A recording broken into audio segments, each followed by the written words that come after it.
السلام علیکم دوستو، میں ہوں انیس عارف اور آپ کو ویلکم کرتا ہوں اپنے چینل دا انٹرنل ٹروتھ میں۔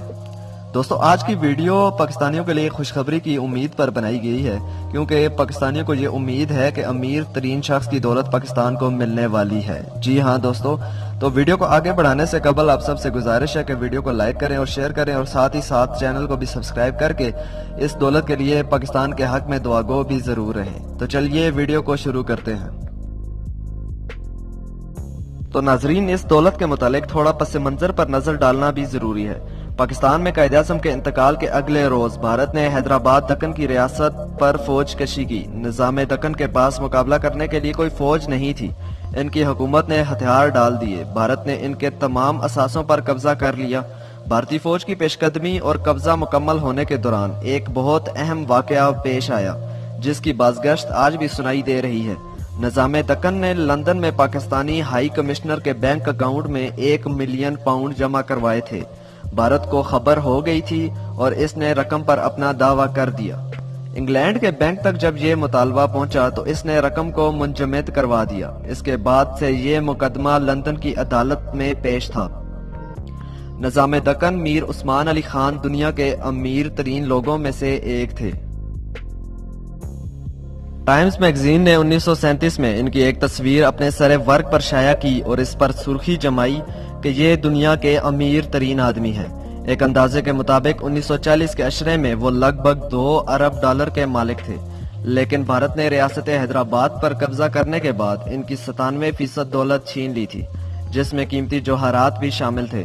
نظام کی حیدرآباد میں موجودہ دولت ضبط کرنے کے باوجود بھارتی حکومت ان کے 1 ملین پاؤنڈ کو نہیں بھولی، جو انہوں نے لندن میں پاکستانی ہائی کمشنر حبیب ابراہیم رحیم تولا کے اکاؤنٹ میں منتقل کی تھی۔ وہ رقم آج بھی اسی بینک میں محفوظ ہے اور سود سمیت 35 ملین پاؤنڈ ہو چکی ہے۔ پاکستانی کرنسی میں یہ تقریباً 7 ارب روپے بنتی ہے۔ رقم جمع کرائے جانے کے ایک ہفتے بعد، جب حیدرآباد پر بھارت کا قبضہ ہو چکا تھا، بینک کو نظام کی درخواست موصول ہوئی، جس میں ان کا کہنا تھا کہ رقم واپس کی جائے اور اس پر پاکستان کا کوئی حق نہیں۔ خیال غالب ہے کہ بھارت نے رقم کی واپسی کے لیے نظام دکن پر دباؤ ڈالا تھا۔ بینک نے رقم کسی فریق کو دینے کے بجائے اسے منجمد کر دیا۔ میر عثمان علی خان کا انتقال 1967 میں ہو گیا، لیکن لندن میں مقدمہ جاری رہا۔ گزشتہ 7 اشروں کے دوران رقم کے 120 دعوے دار سامنے آ چکے ہیں۔ ان میں ایسی خواتین کی اولاد بھی شامل ہیں جن سے نظام نے کبھی شادی ہی نہیں کی۔ بھارتی حکومت علیحدہ فریق بن کر سامنے آئی ہے، جس کا دعویٰ ہے کہ ریاست حیدرآباد کی وارث ہونے کی وجہ سے رقم اسے ملنی چاہیے۔ پاکستان کا موقف یہ ہے کہ نظام دکن نے اسے رقم تحفے میں نہیں دی، بلکہ انہوں نے بھارتی فوج سے لڑنے کے لیے ہتھیار خریدے تھے۔